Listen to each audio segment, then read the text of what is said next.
ዛሬ ስለ ሰውየው ቀዳማዊ ኃይለ ሥላሴ በርከት አድርገን እናወጋቸዋለን። ለምስክርነት ውድ ምስጢር ያጫወቱንን የቀዳማዊ ኃይለ ሥላሴ አሽከሮች ፈልገን ይዘናል። እነሆ የቀዳማዊ ኃይለ ሥላሴን አንዲት መደበኛ ቀን በመመንዘር ዝግጅቱ ተጀምሯል። የንጉሱ የየቀን አኗኗር ስርዓት ያለውና የተመጠነም ነበር። በመጀመሪያ ጠዋት ሲነሱ ወይም ሲቀሰቀሱ የሌሊት ልብሳቸውን እንደለበሱ አንዳንዴም ፎጣ ከትከሻቸው ላይ ደረብ ያደርጉና ከወዲያ ወዲህ በቀስታ እየተንጎራደዱ በክፍላቸው ውስጥ ጸሎታቸውን በቃልና አንዳንዴም በንባብ ያደርሳሉ። ቀጥለውም የአካል እንቅስቃሴ በልዩ ክፍላቸው ውስጥ ያደርጋሉ። እንቅስቃሴውን በአካልና በመሳሪያ ገዛም የሚያደርጉት ቤቱ ተዘግቶ ነው። ሰው አይደርስም። ስፖርቱ ክብደታቸውና ቁመታቸው ሳይለዋወጥ እንዲዘልቅ ረድቷቸዋል። ሱሪያቸውን እንኳ ሲያጠልቁ እስከ መጨረሻ ዘመናቸው ድረስ በአንድ እግራቸው እንደቆሙ ምንም ሳይንገዳገዱ ነበር። በዚህ ዲሲፕሊናቸውም ራሳቸውን ተቆጣጥረው በእርጋታ ለመራመድ አልተቸገሩም። በምግብ ረገድ እምብዛም ስጋ አይደፍሩም። ሁልጊዜም ጠዋት ቁርስ ይቀምሳሉ። ምግብ ከመቅመሳቸው በፊት ግን ግሬፕና ብርቱካን በአንድ ተጨምቆ ይጠጣሉ። ጭልጥ አድርገው ጠጥተው አያውቁም። ከግማሹ ላይ ይተውታል። የእልፍኛ አሽከሮቹ ይህንን ስለሚያውቁ የሚተርፈውን ለመቀማመስ ይሻማሉ። ጃን ሆይ የግሬፕና ብርቱካን ጭማቂ ከቀማመሱ ከጥቂት ደቂቃዎች ቆይታ በኋላ ወደ ምግብ ቤት ይገባሉ። ምግባቸውን የሚበሉት የአንበሳ ምስል ባለበት የሸክላ ሳህን ነው። የወርቅ ቅብ ሳህኖች የሚቀርቡት ከፍተኛ ግብዣ በሚኖርበት ጊዜ ብቻ ነው። ለምግባቸው ይጠነቀቃሉ። በአንድ ጊዜ ብዙ አይበሉም። ከቁርስ ጋር ጥሩ ቡና ይወዳሉ። ቁርስ እንዳለቀ ለቀኑ የተመረጠውን ልብስ ለመልበስ ወደ መኝታ ቤታቸው ይመለሳሉ። መጀመሪያ የውስጥ ልብሶች፣ ቀጥሎም ሹራብ፣ ከዚያም ወገባቸውን ደግፎ የሚይዝ ጀበርና መሳይ ቀበቶ ሸብ ያደርጋሉ። ቀጥለውም ሸሚዞችና ተመሳሳይ ክራባቶች ሲቀርቡላቸው የወደዱትን መርጠው ይለብሱና በላዩ ላይ ብዙ ጊዜ የሚያዘወትሩትን የማርሻል ማዕረግ ያለው ወታደራዊ ዩኒፎርማቸውንና ካባ ይደርባሉ። ጫማ የሚወለውሉና የሚያስሩ ሰራተኞችም እንደየድርሻቸው ያከናውናሉ። ወደ ቢሮአቸው የሚነሱት ጠዋት 3 ሰዓት ላይ ነው። ለባብሰው ከቤተ መንግስቱ መውጫ በር ላይ ሲደርሱ ከአንደኛው አልባሻቸው የክቡር ዘበኛው ባርኔጣ ሲሰጣቸው ይደፉና ወደ ውጭ ብቅ ይላሉ። ከቢሮአቸው ፊት ለፊት ቆመው ሲጠባበቁ የቆዩት እጅ በመንሳት ይቀበሏቸዋል። ስራቸውን ሲጨርሱ ለምሳ ይመለሱና ከቅርብ ቤተሰቦቻቸው ጋር ይመገባሉ። ከውጭ ሰዎች መካከል ራስ መስፍን ስለሺ ለምሳ የሚቀርቡበት ጊዜ እጅግም ነበር። አልፎ አልፎም ቢሆን ልዑል ራስ ምሩም ሆኑ ሌሎች የጦር አለቆች ምሳ አብረው የሚበሉበት ጊዜ አለ። ከሰዓት በኋላ ለአጭር ጊዜ ጋደም ይላሉ። እንደነቁ ውሳኔ የሚፈልግ ጉዳይ ካለ በቀረቡት ወረቀቶች ላይ ውሳኔ ይሰጡና የሲቪል ልብስ ይቀይራሉ። የሥራ ቀጠሮ ተይዞም ከሆነ የቤተ መንግስት ጄኔራሎች ወይም አቃቢ ሰዓታቱ በሚሰጡት ማስታወሻ መሰረት ጊዜውንና የሚገናኙትን የባለስልጣንና የአገሩን ስም ጭምር ከመኝታ ቤታቸው ደጃፍ ላይ ከተዘረጋው ጥቁር ሰሌዳ ላይ ይመዘገብላቸዋል። ከመኝታ ቤት ሲወጡ መልከት ያረጉትና ለአቀባበል ፕሮግራሙ ይዘጋጃሉ። ቀጠሮ ከሌለ ግን ሌላ የማህበራዊ መርሃ ግብር ይያዛል። በዚህም መሰረት 11 ሰዓት አካባቢ በየሆስፒታሉ የተኙ ባለስልጣኖች፣ የቤተሰብ አባሎችና የሚያውቋቸው ትላልቅ ሰዎች ስም ዝርዝር ይቀርብላቸውና ከመካከላቸው ለመጠየቅ የሚፈልጉት ካለ ፍራፍሬና ሌሎች አስፈላጊ ነገሮችን በኮምቢ ቮልስዋገን መኪና አስጭነው ወደ ተኙበት ሆስፒታል በመድረስ አጽናንተው ይመለሳሉ። የሚጠየቅ ህመምተኛ ከሌለ ግን በሰበታ፣ በደብረ ዘይት ወይም በገፈርሳ አቅጣጫ ሽርሽር ይወጣሉ። በገፈርሳ አቅጣጫ ሲሄዱ የከተማውን የውሃ ግድብ ይመለከታሉ። በመንገዳቸው ላይ መኪና አስቁመው ሰዎችን ያነጋግራሉ፣ ስጦታም ይሰጣሉ። በእግርም ሆነ በመኪና ሲሄዱ አይፈሩም። አንዳንድ የደህንነት ጥቆማ ሲደርሳቸው እንኳን እግዚአብሔር ይጠብቀናል ይላሉ እንጂ ካሰቡት መንገድ በፍጹም አይቀሩም። ከሽርሽር ሲመለሱ ጥቂት አረፍ ብለው መጠነኛ ራት ይቀምሳሉ። ብዙውን ጊዜ ራታቸው ፖም፣ ብርቱካንና በልዩ ሁኔታ የተዘጋጀ የአትክልት ሾርባ ወይም አጥሚት መሳይ ነገር ነው። የፈረንሳይ ኮኛክ አልፎ አልፎ ይጠጣሉ። ጠርሙሱ ለብዙ ቀናት አያልቅም። ግማሽ ሲደርስ ከጠረጴዛቸው ስር ያስቀምጡታል። ጠጡት ማለታቸው ነው። አዲስና ሙሉ ኮኛክ ሳይቀርብና ሳይቀምሱትም የጎደለውን የሚነካ የለም። አንዳንዴም ለወደዱት ዳረጎት ስለሚሰጡ በእርጋታ መጠበቅ አንዱ የሥነ ስርዓት ግዴታ ነበር። ስልጣንና ውሳኔያቸውን በሚመለከት በተለይ ሹመት ሲሰጡም ተፈሪነታቸው ጎልቶ ይወጣል። ተሿሚዎቹም ጫማ ይስማሉ። ይህም መሳይ ትህትና ማሳየት እንደ ክብር እንጂ እንደ ውርደት አይቆጠርም። ውሳኔ አሰጣጣቸውን በሚመለከትም ከሚኒስትሮች ከወይዛዝርትና ወታደራዊ ባለስልጣኖች የሚቀርቡ አቤቱታዎችና ውሳኔ የሚጠይቁ ጉዳዮች ተዘጋጅተው ይቀመጡላቸዋል። ቀን ያልተመለከቷቸውን ጉዳዮች ማምሻውን ካልጋቸው ላይ ጋደም ብለው በራስጌ መብራት አንብበውና ወስነው ያድራሉ። ያልተስማሙበት ከሆነ ምልክት ሳያደርጉበት ከአልጋቸው ግርጌ ጣል ያደርጉታል። የፍርድ ጉዳይ የሆነ እንደሆነ ግን በተለይም የሞት ፍርድ ሲሆን ውሳኔያቸውን በቀይ ቀለም ያጸናሉ። ካልተስማሙበት ግን ይቆይ ብለው ምልክት ያደርጋሉ። ጧት የእልፍኝ አስከልካዮች ደብዳቤዎቹን ሰብስበው በቦርሳ በማድረግ ወደ ታላቁ ቤተ መንግስት ቢሮአቸው ይወስዱታል። ተጨማሪ ውይይት የሚያስፈልገው ካለም ባለጉዳዮቹ ሲቀርቡ ይከናወናል። ጃንሆይ ሴት ወይዛዝርትን ማክሰኞና ሐሙስ ይቀበላሉ። በእነዚህ ቀናት የግል አቤቱታም ያቀርባሉ።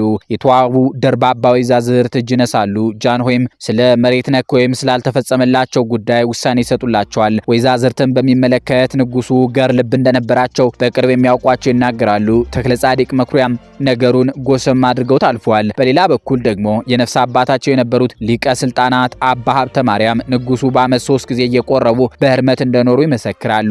ያም ሆነ ይህ ሰልካካ መልክ እንኳን የሴቶችና የወንዶችን ቢሆን ወደ ቤተ መንግስት መቃረቢያ ሀብት ነበር። የክብር ዘበኞችና በቅርብ አጃቢዎች ምልመላ መልክና ቁመና በጥንቃቄ ተመርጦ የሚከናወን ነው። የመንግስታቸውንና የንጉሱንም ግርማ ስለሚያደምቀው ዘዴው ተወዳጅ ነበር።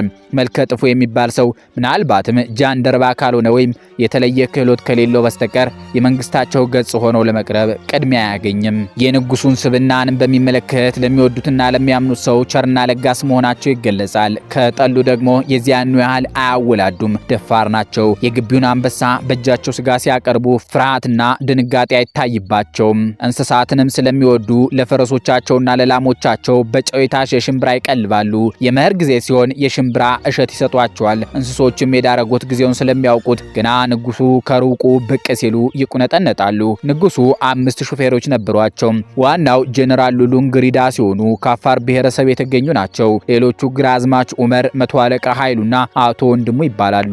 የቀዳማዊ ኃይለ ሥላሴ ጠባያቸው ብዙ መልክ ነበረው። ቸር፣ ንፉግ፣ በቀለኛ፣ ሩህሩህም ይሆናሉ። ፈካ ባሉ ጊዜና ሁሉም የተረጋጋ ሲሆን መለገስ ይወዳሉ። ለአቤት ባይም የሚያስደስት ውሳኔ ይሰጣሉ። ለአገባ ነው ጌታዬ ዳሩኝ ሲባሉማ ደስታቸው ወሰን የለውም። ወዲያውኑ እገሌ ብለው በጆሮ ሹክ በማለት በል እንግዲህ ያዘንልሃል ይላሉ። በዓመት በዓልም ለቤተ መንግስት ሰራተኞች የገንዘብ ስጦታ ይሰጣሉ።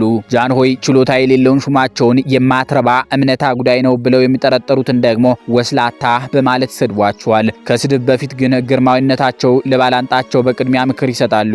የደረሳቸውን መረጃ መነሻ አድርገው ምን አድርገን ነው እንዲህ ያሰብክ ብለው ፊት ለፊት ያነጋግራሉ። ምህረትም ያደርጋሉ። ግን በመጨረሻ ከወሰኑ አይመለሱም። ቆራጥ ናቸው፣ ወኔ ያላቸው። ሲያረጁ ግን በራሳቸው ሚዛን የመወሰኑ ጉዳይ የራቃቸው መጣ። ካጠገብ ካሉ አሻዋቂዎችና የፖለቲካውን መንገድ ከማያውቁ የሚደርሳቸውን ተራ ወሬ መስማትና በዚህም መነሻ መወሰን አበዙ። ያም ለውድቀታቸው አበቃቸው። ጃንሆይ ቀጠሮ ያከብራሉ። እንግዶችን ምሽት ከ11 ሰዓት እስከ 12 ሰዓት ባለው ጊዜ ሳያዛንፉ ይቀበላሉ።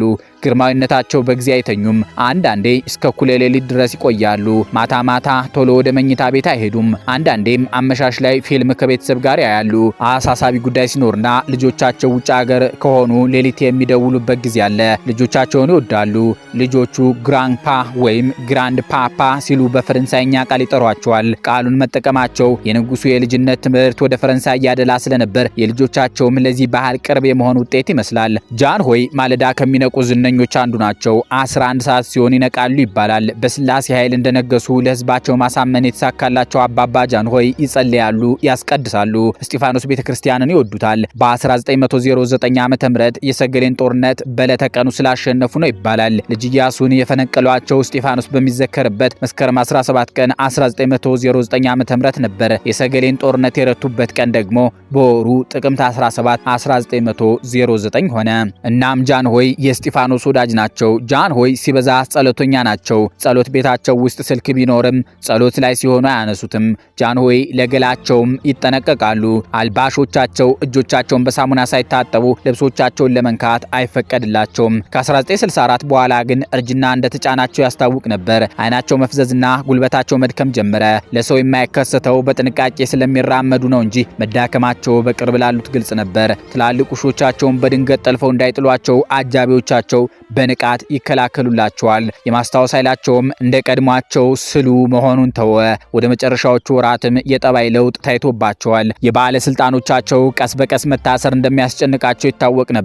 በተለይ የደርግን አካሄድ በቅጡ ያለመረዳታቸው በጥበብ እየሸፈኑት ነው እንጂ የውስጣዊ መረበሽ ስሜት እንዳወካቸው ላስተዋለ ሰው አይጠፋውም። ደርግ ዘውዱ እንዳለ እንዲቆይ እናደርጋለን፣ ባለስልጣናቱ ግን ሀብት ማግበስበስ አብዝተዋል፣ ለእርስዎ መረጃ አይሰጡትም፣ ስለዚህ እነሱ በህግ ይዳኛሉ ሲላ ኃይላቸው ከደርግ ጋር ለመስራት ዝንባሌ ማሳየታቸው ዘግይቶ ነገሩ ሲገለጥላቸው ለንዴት ዳርጓቸዋል። ከጃንሆይ የእልፍኛ አሽከሮች አንዱ ስለ መስከረም 2 ቀን 1967 ዱብዳ ሲናገሩ በንጉሠ ነገሥቱ ላይ አደጋ ይመጣል ብለን በፍጹም ስላልገመትን ጥንቃቄ አላደረግንም እያሉ ይጸጸታሉ። ለዚህ ዝግጅት ዋቢ እንዲሆነን የታሪክ ተመራማሪውን የግዛው ዘውዱን የኢትዮጵያ ተማሪዎች ትግልና ተከታዩ የፓርቲዎች ፖለቲካ ከጥንስሱ እስከ ድፍርሱ ከ1961 እስከ 1970 የተሰኘ መጽሐፍ በርከት አድርገን ተጠቅመናል። የምናከብራችሁ ታዳሚዎቻችን ለነበራችሁ ጥሞና እናመሰግናለን። ስለ ጃንሆይ የሚሰማችሁን ሁሉ በታረሙ ቃላት በአስተያየት መስጫው ላይ ብትጽፉልን እናነባለን። ለቀጣይ ዝግጅታችንም ግብዓት እናደርገዋለን።